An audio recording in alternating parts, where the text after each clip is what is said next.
Your man out of Japan, Jay Contra here, and today we're going to conclude my series about all of the games that I brought with me from Japan to the UK. The games that were so precious or valuable to me, or the ones that I wanted to play that I didn't ship them home, I brought them with me. So let's go to the desk studio. Welcome back to the desk studio, ladies and gentlemen. Here we've got a sealed copy. This is a gift from George. This is Gundam Extreme Versus Force for the Vita. She gifted to me this when I think we had just left Japan. And I don't have a Vita myself yet, but she's always been trying to get me onto the Vita wagon. So I'm just gonna put that over there. One of these days I will have a Vita. And this is another game that I bought as I was leaving Japan. It is Kirbys Air Ride. And I actually felt like maybe I had been taken for a ride by Surugaya where I picked this up because it was pretty cheap, which is the reason why I bought it. This is, I mean, sometimes it's the most expensive GameCube game. I have seen at Mandarake some more expensive. Now, on its surface, it looks great. It looks like it's in pretty good condition. You can see the box is fine. But then you look over on the back, and I think, yeah, you can see there's these massive scratches, which I was not aware of. They did not label this as such when I picked this up, and I actually didn't open it until I had, I went to the hotel and I had picked it up, and I figured, well, I could clean it up, maybe it'd look all right. It actually looked much, much worse when I had first purchased it, and I actually haven't put it in a GameCube yet. Now, they sold it as having been tested. But oh boy, I'm hoping that it doesn't start skipping when I get deeper into the game. Let's see. Oh yeah, here's Final Fantasy IV. So I brought this up in another video, but it's still in here. Let's see. So when I bought this from a hard off for about $20. I hope it's still in here. I heard this weird clicking sound when I was buying it, when it was still sealed. Well, when it was sealed by hard off. I did not buy this sealed. And what I had assumed was, oh, there it is. Wait. Yeah, so when I picked it up, I actually don't have it in here because I was playing it before. But I'd taken it out of the box, and then I heard this clicking around inside of it, and it was this copy of Final Fantasy 1 and 2. So I got 3 games for the price of 1, if you think about it. So that's just how good hard off can end up being. Actually, does this include any artwork? Oh, yeah, wow, look at that. Let's see. Oh, yeah. Final Fantasy IV might be my favorite Final Fantasy. I was just absolutely blown away by how good, like, the gameplay was great. And I could really actually, the graphics are fine. And I think it doesn't show everything, so you can actually use your imagination a little bit. I would actually, on the one hand, I would love to see this. I think of all the Final Fantasy games, I would love for this to be the one that receives a true 3D remake. But then I also kind of don't want them to, because I want those scenes to be in my head. Because I don't think a remake could ever quite, I think, capture the majestic scenes that I had imagined myself. I don't think 3D can really do that justice, but that's just my opinion. So let's move that aside. But anyways, highly recommend Final Fantasy IV. Then we go to Metroid II. I think, is this the one? I remember buying a Game Boy game that ended up not coming with the manual. That might have been Castlevania. Yeah, oh, look at that. Is that actually the same artwork? It's the same pose, but it looks colored differently. That's strange. I wonder if they did just end up using the same model and then just doing different, using different textures on it. But oh my god, we're gonna have to do another shame pile with all the games in here because there are a lot of these that I haven't even touched. Like this is actually, it's not the first time I've opened up to look at the manual, but geez, I freaking love Metroid. Whoop, and I'm really hoping that Metroid Prime 4 comes out soon, because although I played Metroid Prime 1, I think I've played 2, I never got around to 3, but I'd be very excited to play Metroid Prime 4 if it came out for the Switch, whenever that's going to be. It's like, what am I waiting for now? I'm waiting for Metroid Prime 4, Bayonetta 3, the next No More Heroes game. There's a lot of games that I'm waiting to come out for the Switch, but I have a sinking suspicion, that kind of sinking feeling, that we're not going to get those games for a long time due to certain world events. So let's just put Metroid 2 away. And let's go to the big boy. Yeah, so this is probably the jewel of my collection. The one game that I think is perhaps the most valuable. Although I don't know if it's my most personally treasured. That might go to my copy of Perfect Dark. But here we've got Summer Carnival 92 Rekha. This is my favorite shooter for the Famicom. It's one of those weird games that was released really late into the Famicom's life cycle. Let's see, yeah. This would definitely be marked down as damaged. So if you haven't been watching the last couple of videos, a complete Japanese game is considered to be a game that has the game itself, either the cartridge or the CD, the manual, and the box. Inserts are not guaranteed. And inserts like this were quite common. I don't know if every game came with an insert like this. And you also need to be aware that there are different inserts that will tell you the same thing. So this is just saying you should unplug the adapter because it still draws power even if the console is not on. But I've seen pink ones of these. I'm pretty sure I've seen purple ones of these. And they also, these games usually came with a little postcard that you could answer a survey on. And what's also really strange to me is that this is the old Famicom style, but this has come out in 1992, and you would assume that people would probably have transitioned over to the AV Famicom at the time. And yeah, perfect. A little dent there, but it's like, who cares? Who cares? Actually, this is also a weird story behind this, where I found this on American eBay, of all places, where I found it at a significantly cheaper price than I would have found it in Japan. And that's the only reason I have it. If I was gonna pay what some people, or the prices that I've seen in Japan for this, there's no way I would have picked this bad boy up, even though it's amazing. I actually found it because I was really into the DS, or the eShop version, the digital version that I had found. I bought that for like $5, played it all the way through, absolutely loved it. And then Game Boy Wars. So the thing about Game Boy Wars is that there's probably a better version out there known as Game Boy Wars Turbo, which comes as a little metal tin. The problem is that the metal tin can very easily rust over. So it's very hard to find one that's in like good condition, and you're also sitting on a time bomb when that thing starts to rust. Now the Turbo version is so much better because it actually goes faster. That's, I think, my problem with the original Famicom Wars, which is, you know, it's a $20 game. I'd love to have it in the box. I have it loose. The problem is that the gameplay is just so slow. And this is another one where I actually haven't played it, but I've heard that it's very, very slow to play. I'm a huge fan of the Advance Wars, which actually, yeah, well, spoiler alert, I will be showing that to you in a few moments. Very good condition. No inserts, no little baggie. But oh well. We still got a complete in-box copy. What I would consider, and what I think most of Japan would consider to be, a complete in-box copy of Game Boy Wars. Not that it's very pricey, but it definitely is valuable to me.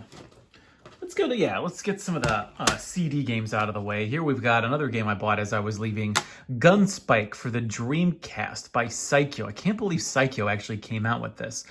I ended up picking it up at Mandarake because it was the cheapest copy that I could find, and I wanted to make sure that I had one because I'm pretty sure this is a game that's going to go up in price. Although who knows if this will ever get re-released. Definitely don't see artwork like this anymore. That's a little freaky. Unfortunately, I do not have my Dreamcast with me, and something that's the weird thing to me is actually Dreamcast. Can't you switch out the Dreamcast's power supply with like a simple 12-volt external power supply that I think takes the load off of the system internals because you're not heating everything up? I think I might do that. I think I have an extra Dreamcast laying around. So this is, if you haven't seen this for CD-based games in Japan, this is what's called an obi.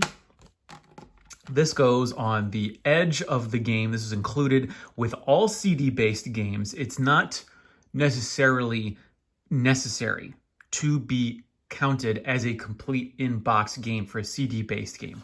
However, I have noticed that, well, let's see, at Surugaya, they won't tell you if the game comes with the obi or not if you're purchasing it online. If you're in Japan, actually, you will notice that at Surugaya, they do not differentiate the price between a game that has its obi and a game that does not. So you can actually get a good deal, because at Mandarake, those obis can very easily cost 50. They can change the price of a game from $50 to $100 if it's an expensive game. If it's a cheap game, it's only going to be $1 or $2. But I do know some collectors who are very much into having the obi. It's another one. Fortunately, I do have my PC Engine. I bought a very cheap junk PC Engine Duo R, so I can play all of my PC Engine games. And P47, I think, was a pretty fun game. Oh, yeah, I love the World War II era shooters. Look there, yeah, don't bend your Hue card, don't put it in water, make sure you keep some distance away from the television. That's some really cool art. Love to scan this in. I don't know if anybody's doing any PC Engine scans. I know like a lot of Super Famicom stuff has been scanned in, but I don't know if PC Engine stuff has been scanned in. And then here's another one. What would this, like, Dai, I forgot how to read this, but Dai something Kaze, like the Great Wind. It's 72. This was 7,200 yen, exclusive of tax. So I think back in the day, what was it, probably 5%. Now the sales tax in Japan is 10%. But back then, this would probably been about $75. Another World War II era, or World War II aesthetic shooter that I really love. I think the apex of those shooters. Oh, here we go. Here's a little, sorry, I dropped that off the edge there. This is the Hagaki that is very often included in games, though not always. And that's, I think, like, I definitely know Mandarake doesn't include it, or doesn't, they won't say on the label if it's included, but as always, you can take these games up to the counter and ask to look at the contents if you just want to be sure. But then again, if you don't care, then you don't need to ask. The ship combat. Yeah, actually, oh yeah. Look at all those bosses. You know, it's actually very reminiscent of Strikers 1945. Strikers 1945 I absolutely adore. However, I would say that I wish they didn't have that weird, like, sci-fi component to it. Oh yeah, here's Friends, and then actually I didn't take for some reason I didn't take the sticker off of this. What would this? This is rated as a B for the case. Does that look like a B to you? It looks perfectly fine to me. Let's look at the manual is rated at a C, and the disc is rated at an A. I don't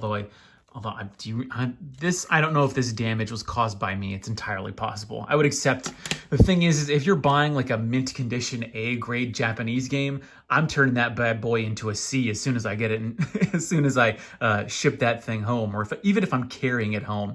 I don't think any of the games I have ever survived as an A-graded copy, if I'm going to be honest. Especially because once you start touching this stuff, like, these bends are just bound to happen. Although, no, what did they rate this at? Yeah, C, I guess I can believe that. It's not terrible. But this is so much better. Having gone around to a few used video game shops in the UK now. Hold on, what is this? What is this about? Is this a poster? Oh my God. I don't even I know I looked at this earlier, but wow, I didn't even know manuals came like this. But even this condition is still absolutely, like, just top notch when you compare it to what I've seen in the UK. I've been at this place called Kex. I've been to a few around where I live now, and just the games there have been in such trash condition. Like, even worse than this. Like, you look at this copy of Symphony of the Night for the Sega Saturn. I bought this really cheap. This is normally an expensive game, but I bought this at a cheap price because it's in what is such apparently a bad condition. Look at that. I could probably change this out. Maybe I should. But look at this manual. It's got some real wear on it. It's been exposed to some humidity. Who knows what's going on with this? The artwork is still beautiful. Elegant, gothic, anime. It's a fusion of all these different styles that is like Symphony of the Night is in a league of its own. But even this game, this is what I would call a trash Japanese game in terms of its condition. Obviously not in the content, of course. But it's still so much better than the average game that you'll find in America or the UK. It's going to be a real adjustment being out of Japan and getting used to these games. Yeah, let's build up. Here we go. This is another one. I bought this purely for the soundtrack. It's Capcom versus SNK 2. Did I get this with the Obi? Yeah, I did. I made the right choice there. Just the opening artwork with Chun-Li on the cover. Like you can't get better than that. I love the guy who did all of the artwork for the Capcom stuff in the early 2000s. Here we've got the Obi. Let's take a look. Although, don't they have, I think the artists are different for the Capcom versus the SNK stuff. I'm not actually an expert on this. I as much as I love the artwork, I do need to do some extra research because I think you can kind of tell that we've got the guy who does the SNK stuff, the person who does the SNK stuff, versus the person that does the Capcom artwork. And then I'm not a big fan of the Street Fighter V graphics. I don't really like that sort of 3D style that's like hyper detailed. I think it's just going to look really bad. Like anywhere from like 5 to 10 years from now. Oh, here's a couple of inserts. So there we go. Oh yeah, I remember this. This is like a correction. Apparently they had made a mistake in the manual. So they had to insert this little correction here. And then we've also got, oh yeah, so it's not a postcard anymore. You have to go to this website and that's how you fill out the online survey. I do wish that it's cool that Capcom is really in touch with nostalgia and has been releasing all of those old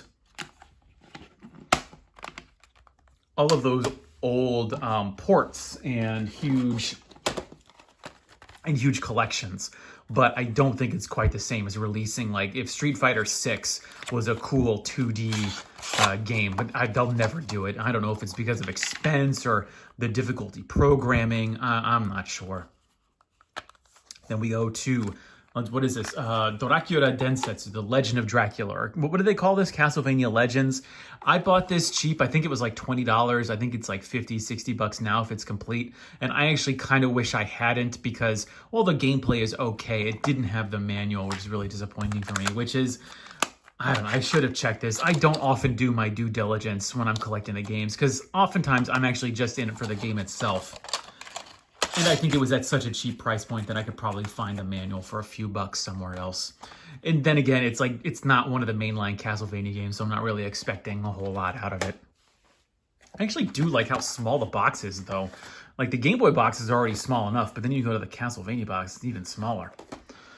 Okay, yes. Speaking of Advance Wars, here is the Japanese copy of Advance Wars. Now, Advance Wars is really, it's got a weird, like, release history behind it because this was supposed to come out, I think, just after 9/11 happened. So they ended up delaying the game, and they ended up delaying it so long in Japan that they ended up releasing Advance Wars. The only way to buy Advance Wars in Japan is with the cartridge that has Advance Wars 1 and 2 on it. And I wish they had released Super Famicom Wars. They had released it on the Nintendo Power System, where it's this like white cartridge, like a white blank cartridge that you buy. You would take it to a machine at a convenience store and you would write the game onto the cartridge. Other games like that included Dracula 776 for Fire Emblem. But there's no cartridge for Super Famicom Wars, which is a real shame. And this is, oh yeah, I think this is all the Advance Wars 2 artwork. Advance Wars 2 is like, you can kind of tell that they were like, all right, Advance Wars 1, we've got the gameplay figured out. Let's just do map on map on map. Because I feel like Advance Wars 2 was maybe a bit longer than it should have been. It was still absolutely a great game that I had so much fun playing. Advance Wars DS, I also highly recommend. And it's a shame that Advance Wars Advance Wars DS2 never came out in Japan. Only Advance Wars, or DS Wars, whatever you want to call it. Yes, here we go. Circle of the Moon. The only the only Castlevania game for the Game Boy Advance that I do not currently possess is Aria of Sorrow, and that's because it's a $200 game, and who knows when I will be able to afford that. I found a real beat-up copy at Trader just as I was leaving, but I ended up not buying it because I figured I could just have a little bit of patience and I could pick this up. Now, I thought... Hold on, I need to look at that. Now, yeah, I thought that was dirt there. You can see it looks like a little bit, it's all that gray pattern there. I thought that was dirt, but it turns out I think it's just a statue. I'm pretty sure it's just a statue. I've got like, what, 3 Castlevania games that I still got to play. And I'm right now, actually, I'm trying to finish, not Order of Ecclesia, Bloodstained. And I wish I could get... Bloodstained Circle of the Moon, or the 8-bit one, but I'm not going to pay $120 to buy the Switch version on physical. And I'm not one to download games. I actually don't think I've ever... No, that's not true. I did have a few digital games for the PS3 and the PS4. But as you can see, I have tons of physical games that I actually need to get around to playing. So I have no business actually buying any digital games right now. And I say that having bought a bunch in the recent Steam summer sale. Oh, yeah, look at you. Look at all these little baggies. I'm pretty sure this is original. You can kind of tell the texture difference. It's a little bit of a... You can tell the difference between a shop that's put in their own little baggie, which they sometimes do, and the original baggie. The original baggies, I think, tend to be a little bit softer. Yeah, there's the manual. Metroid Fusion, I have this in English, and I just had to have it in Japanese because I really want to play it again. It really gets that Metroidvania, or Castletoid, as I sometimes like to call it. Wow. What was I playing? Oh, yeah, I played, recently, as in a few months ago, I ended up clearing Super Metroid for the Super Famicom, and really enjoyed the heck out of that. Oh, yeah, and then here's just a loose cartridge that I've got laying around. It's Contra. There's a couple of Contras that they released for the Game Boy. I think there was like Contra Spirits was another one as well. And I think I bought this for like $8 from a random retro shop in Fukuoka. Okay, let's put that there. Here is one of the first like expensive games that I bought from Mandarake, and expensive meaning this was like 8 years ago when it was much cheaper. This was like $70 at Mandarake, and I think I had overpaid then. This was being sold at like an A-grade condition, and I've taken it back and forth with me to Japan because I wanted to hold on to it just in case something happened to it, because I think now actually it's like a $150 game. You can kind of see that just being in my hands. I think that's probably new. I think I probably chipped it there, just moving around in a box. That's chipped there. Definitely wasn't in this state before, but I highly recommend playing Bankai, although I would recommend the Dreamcast version because the N64 version is prone to slow down to the point of almost unplayability. I've actually got a lot of stuff in here. Oh, here's this is telling you to unplug your system. We have the Hagaki, the postcard, we have the game itself. Bankai was one of those crazy, like, late 90s anime games where they were, it's treasure, so you already know it's going to be a bit off of its rocker. I think it came out in Europe. Did it come out in America? I'm not sure. I'm not surprised it didn't come out in America because of the scene where, like, when it's game over, you've almost got this guy with, like, a sheet of cloth over him chasing after you, and he kind of looks like a Klansman.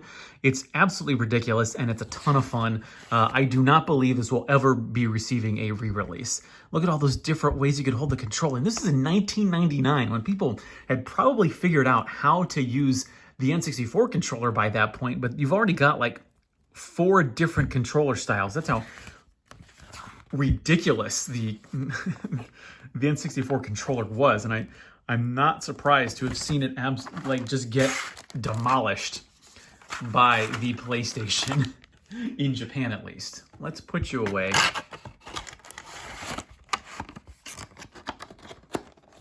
Let's look at the back here.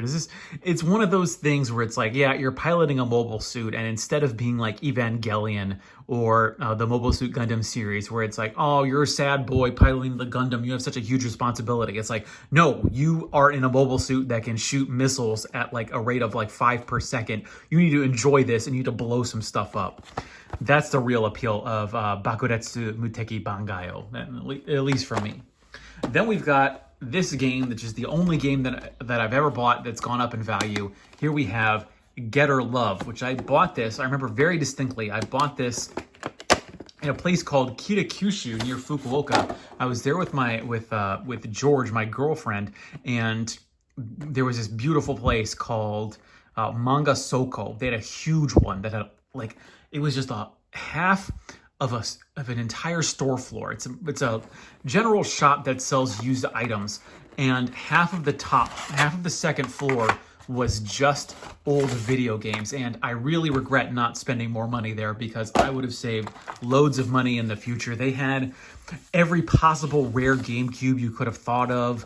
They had tons of rare N64 games. This was before they had become rare. They're rare now. They weren't rare then. And they were so cheap, the prices on these things, because this was like 2013, 2014, when collecting hadn't quite peaked in Japan, and so you could still find things, and they were still relative, and they were still attainable. But God, there were some things there that I think they might have even had the Metal Gear Solid GameCube that I'm really kicking myself for not buying now. And look at this, a right to left manual, I think, yes. Don't usually see this. Even, you know how manga, you read it right to left? Well, normally manuals are left to right, but this is wild.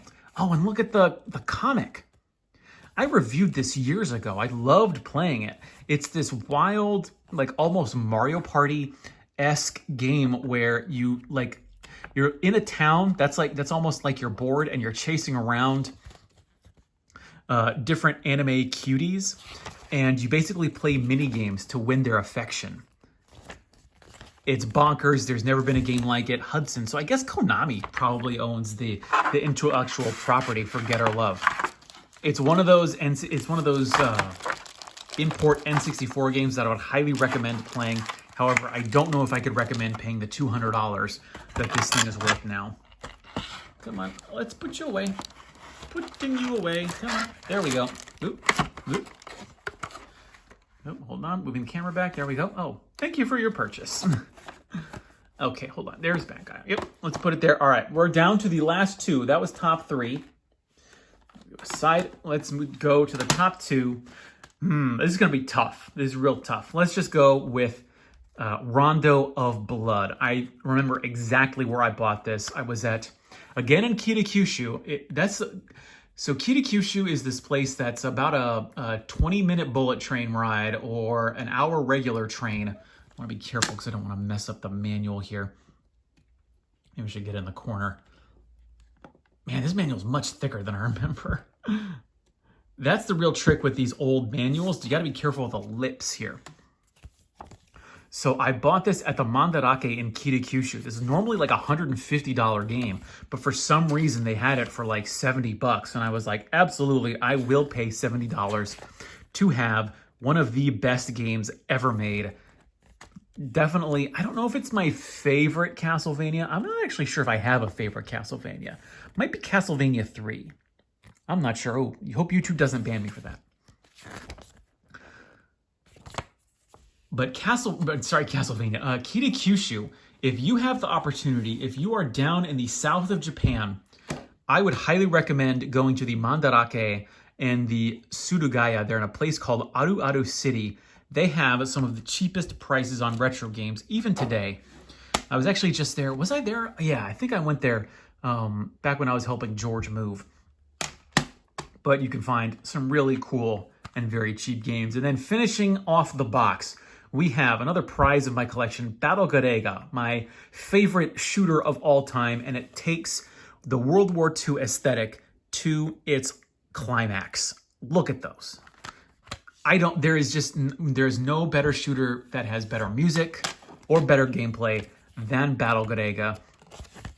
Oh yeah, I need to get this Saturn controller. Look at that mess with an analog stick. But then again, if I'm playing Battle Grega, I'm gonna be using the arcade stick that I have. I'm so glad I was able to find an arcade stick for the Saturn, and I'm the Astro City stick. Like the regular Sega Saturn stick is great, but that Astro City stick is like, there is no comparison to playing an arcade game for the Saturn with that stick. Yep, so that's it. Actually, let's go through the pile. Let's see what I've cleared. And I actually think most of these I actually have cleared. Let's see, Battle Grega I've cleared. Rondo of Blood I've cleared. I've cleared Getter Love. I have played Bankai. It actually gets pretty difficult towards the mid-game. So I've played it, but I haven't beaten it. Final Fantasy 1 and 2 have not played yet. Contra I've played. I've played Dracula Densetsu. I have not played... Oh, yeah, I need to put these in proper piles. I've not played Game Boy Wars. I've played Rekha. I've not played Metroid II. I've beaten Final Fantasy IV. I've not played Kirby's Air Ride. That's because I don't have a GameCube with me. Not played this for the Vita. Metroid Fusion, I've played the English and cleared, but I haven't played the Japanese one yet. Haven't played Circle of the Moon yet. Game Boy Advance Wars 1 and 2, I've beaten both of them. Capcom vs. SNK 2, I haven't played yet, but I don't have my Dreamcast with me. I've beaten Dracula X. Have I played Sidearm Special? I've played it, but I want to put more into it because I only just tested it to make sure. Haven't played Gunspike. And then I don't actually know. I might have tested it to make sure it worked, but I haven't really put a lot of time into Dai something Kaze, and then I also haven't satisfactorily played P47, but one of these days, I will. So this is actually the final video in the series of all of the games that I have I brought with me from Japan to the UK. Please tell me if there's any of these games that I absolutely must play right away, or if you have anything in your shame pile that is treasured, but you just haven't gotten around to it yet. Remember, you should only buy games that you plan on playing, I'd say, pretty soon. That's just my personal take on this. I've been your man out of Japan, Jay Contra. Thanks for watching, and mahalo.